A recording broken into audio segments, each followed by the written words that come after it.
E aí, você tirou o siso, fez uma cirurgia ortognática ou fez um implante e ficou com parte do lábio dormente? Até que ponto isso é normal?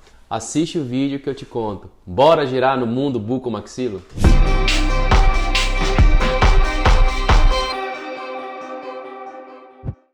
Pessoal, por incrível que pareça, a parestesia é o principal fantasma que rodeia a cirurgia do siso. Deixa eu te explicar o que é. A parestesia é uma sensação de dormência que ela pode permanecer após a cirurgia. O paciente, ele fica sentindo como se algumas partes do rosto ainda estivessem anestesiadas. Isso mesmo, aquela sensação de formigamento, de toque pesado, de inchaço, ela perdura por alguns dias ou até mesmo por algumas semanas. Sabe por que isso acontece? Deixa eu te explicar. Nessa região aqui da mandíbula, na porção posterior, existe um nervinho, ó.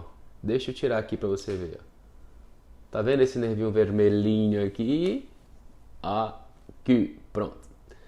Esse nervo vermelho é o nervo alveolar inferior. É um nervo sensitivo. O que significa isso? É um nervo que ele é responsável por dar sensibilidade a uma determinada região. Ele não é um nervo motor. Então fica tranquilo, se você tem parestesia, você não corre o risco de evoluir para uma paralisia facial. Os nervos que acometem a paralisia facial são nervos motores, não é o caso do nervo alveolar inferior, tá certo? Porém, é um nervo que ele vai inervar a região de toda essa gengiva aqui, certo? A gengiva interna, os dentes, as raízes dentárias e principalmente quando chega nessa região, mais ou menos, que é a região dos dentes premolares que a gente fala, ele vai em direção ao lábio inferior, essa região aqui. Então é muito comum que os pacientes, eles sintam essa região do lábio dormente. Às vezes eles tentam morder e não sentem a mordida, entendeu? Quando o nervo se bifurca nessa região aqui, ele vai se dividir em nervo lingual e vai inervar a borda lateral da língua. Então, esse raminho do nervo alveolar inferior, ele é responsável pela inervação da borda lateral da língua. Então, é comum também que essa região seja acometida pela parestesia. Então, já te falei duas informações importantíssimas. As duas regiões que são mais acometidas pela parestesia é o lábio inferior e a borda lateral da língua do lado que foi operado. Mas fica tranquilo, mesmo em situações de ferimentos por arma de fogo, a sensibilidade tende a voltar ao normal. Lógico que cada caso é um caso. Uma cirurgia do dente ciso, mostra aí essa imagem primeiro do nervo alveolar inferior para ilustrar melhor o que eu estou falando, Max. Bota aí, é esse nervinho que está destacado, tá certo? E agora eu vou te mostrar a imagem do dente do siso. Bota aí, por favor, Max. O dente ciso, quando ele está muito deitado, quando ele está muito incluso, ele fica muito próximo do nervo alveolar inferior. Mas veja só, é muito difícil na cirurgia do dente ciso ocorrer rompimento do nervo alveolar inferior. Teria que acontecer uma grosseria cirúrgica absurda para que o profissional extremamente descuidado rompesse o nervo tentando seccionar raízes dentárias a nível profundo do osso, certo? Então geralmente isso não acontece. Eu não posso falar por outros profissionais, mas é um cuidado que eu costumo tomar com meus pacientes. Normalmente na cirurgia do siso a parestesia acontece por conta da inflamação cirúrgica que ocorre em toda a região adjacente ao dente do siso.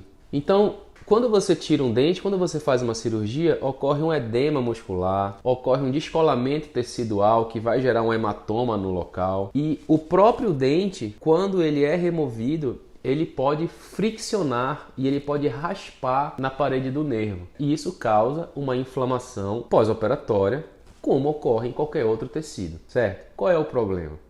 O problema é que o tecido nervoso é um tecido altamente diferenciado e ele demora mais para cicatrizar do que os tecidos musculares, do que, por exemplo, a gengiva. A gengiva geralmente cicatriza em 7 dias. A musculatura fica um pouco mais edemaciada, com 10, 15 dias ela já está 100%. Mas o nervo não. Então, essa inflamação nervosa ela pode ocorrer e pode perdurar por até algumas semanas. Até aí tudo bem, isso é normal, faz parte do pós-operatório. Em que outras situações pode acontecer a parestesia? Por exemplo, se você for fazer um implante nessa região posterior de mandíbula aqui, por exemplo. Bota essa imagem aí, Max. Tá vendo esse implante aí da extremidade esquerda e o do meio? Tá vendo aí? Pronto. Esses implantes aí, eles têm posição diferente, não é?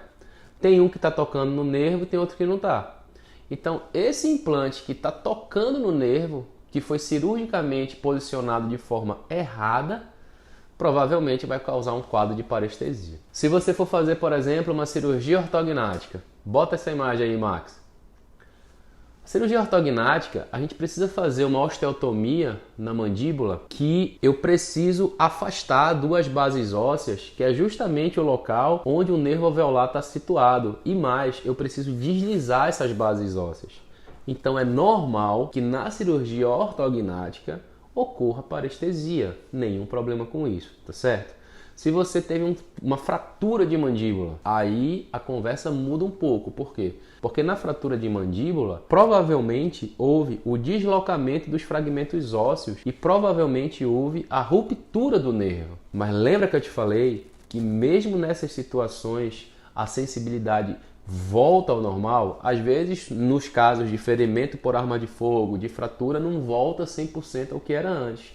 Mas a gente consegue recuperar muita coisa. Quer saber como? É isso que eu vou te falar. Fica até o final do vídeo.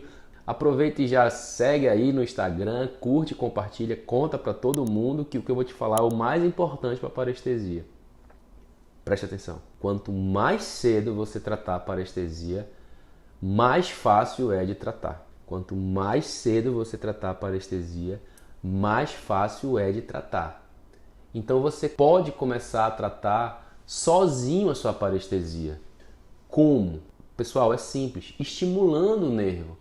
É um nervo sensitivo, então você precisa estimular a sensibilidade desse nervo. Não é para ficar se mordendo, nem se furando, nem se machucando, tá? Mas você pode, por exemplo, comprar uma escova de dente de cerda um pouco mais rígida, de preferência aquelas que vêm com um raspador de língua no verso, sabe qual é? E aí você estimula essa região do lábio inferior, friccionando a escova delicadamente para baixo, delicadamente lateralmente. Você pode fazer movimentos circulares. E aí você pode usar também o verso da escova, onde tem o raspador da língua e faz os mesmos movimentos. Você pode usar, por exemplo, um cotonete e fazer o mesmo movimento com o cotonete. Você pode estimular a sensação térmica. Você pode fazer compressa gelada seguida imediatamente de compressa morna. Isso já ajuda bastante. E você pode também massagear a região. Lembra que se eu estou falando de pós-operatório imediato, provavelmente você vai estar inchado também. Legal. Mas e aí? Se não melhorar, ou se eu for um paciente muito agoniado e não quiser esperar mais, calma que tem jeito para tudo. Fisioterapia associado a laser. Então, muito melhor do que você fazendo essa fisioterapia é você ser acompanhado por uma profissional fisioterapeuta que já tem mais experiência com isso, que já tem outras técnicas para estimular a região. E quando ela associa isso com o laser, isso é fabuloso, isso é excepcional, pessoal. Creiam, laser faz magia na odontologia. Até rimou, mas não foi a minha intenção. Mas eu tô falando sério. O laser, ele é quase que milagroso. Acreditem no laser. O laser pode tanto acelerar o processo de reparação tecidual, como aumentar a vascularização naquele local para ajudar as estruturas de defesa do corpo a chegarem mais rápido naquela agressão. Então, é o tratamento de eleição para a parestesia. Fisioterapia associado a laser, tá? Mas ainda assim não está funcionando. Existem complexos vitamínicos que são apropriados para doenças nervosas, para neurites que a gente chama, que são inflamações nervosas. E a parestesia nada mais é do que uma doença nervosa. Então, complexos vitamínicos à base de vitamina B12. Isso, vitamina B12. Temos várias marcas disponíveis no mercado, tanto em formato de comprimido, quanto em formato de ampolas para serem ministrados por via intramuscular. Particularmente, Quando eu prescrevo isso para meus pacientes, eu prescrevo por via intramuscular. O medicamento que eu costumo passar é o Citoneurin. Anota aí, bucomaxilo. Citoneurin de 5.000, 3 ampolas, uma ampola a cada 3 dias. Não estou prescrevendo nada para ninguém não, estou dizendo o que eu uso aqui, tá certo?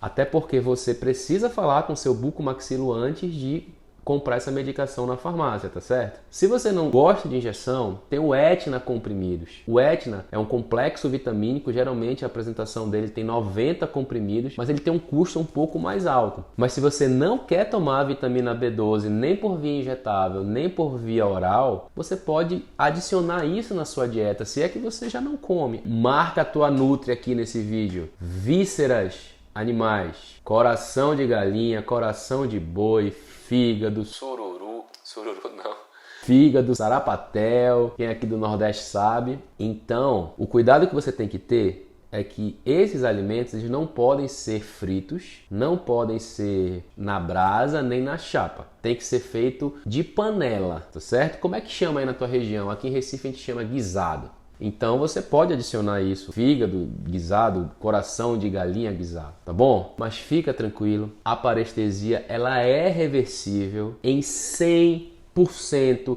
dos casos que buscam tratamento. Só não vai ser reversível se você não buscar tratamento, tá certo? Curtiu? Curte, compartilha, conta pra todo mundo e até o próximo vídeo.